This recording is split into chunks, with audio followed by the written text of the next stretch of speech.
앵커검찰은 삼성이 청와대의 요구를 들어주는 대가로 이건희 회장 사면에 대한 묵시적 청탁을 한 것으로 보고 있습니다. 이에 따라 소송비 수십억 원을 뇌물로 규정했는데요. 이학수 전 부회장도 사면을 기대하며 돈을 줬다는 취지의 진술을 한 것으로 전해졌습니다. 개현우 기자의 단독 보도입니다. 리포트 검찰은 소송비가 건네지고 얼마 있지 않아 이건희 회장이 특별 사면됐다는 사실에 주목해왔습니다. 삼성이 에이킨건프에 마지막으로 소송비를 지급한 건 2009년 10월. 불과 두 달여 뒤인 12월 31일 비자금 사건으로 집행, 유예형을 선고받은 이건희 회장이 특별 사면됐기 때문입니다. 평창 올림픽 유치를 명분으로 한 단독 특별 사면이었습니다. 이와 관련해 검찰은 이학수 전 부회장 조사를 통해 삼성 측의 묵시적 청탁을 확인한 것으로 전해졌습니다. 이 전 부회장이 자수서에 청와대에 사면 대가나 삼성에 사면 청탁을 구체적으로 적시하진 않았지만 조사 과정에서 이건희 회장의 사면을 기대했다는 취지의 진술을 했다는 겁니다.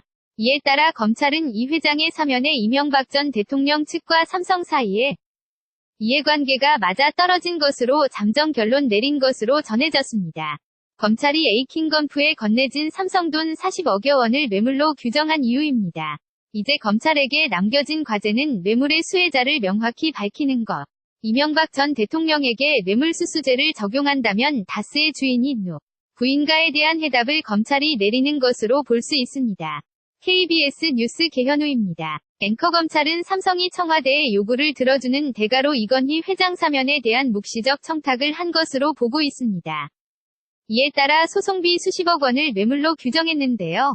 이학수 전 부회장도 사면을 기대하며 돈을 줬다는 취지의 진술을 한 것으로 전해졌습니다. 개현우 기자의 단독 보도입니다. 리포트 검찰은 소송비가 건네지고 얼마 있지 않아 이건희 회장이 특별 사면됐다는 사실에 주목해왔습니다. 삼성이 에이킨건프에 마지막으로 소송비를 지급한 건 2009년 10월. 불과 두 달여 뒤인 12월 31일 비자금 사건으로 집행, 유예형을 선고받은 이건희 회장이 특별 사면됐기 때문입니다. 평창 올림픽 유치를 명분으로 한 단독 특별 사면이었습니다. 이와 관련해 검찰은 이학수 전 부회장 조사를 통해 삼성 측의 묵시적 청탁을 확인한 것으로 전해졌습니다.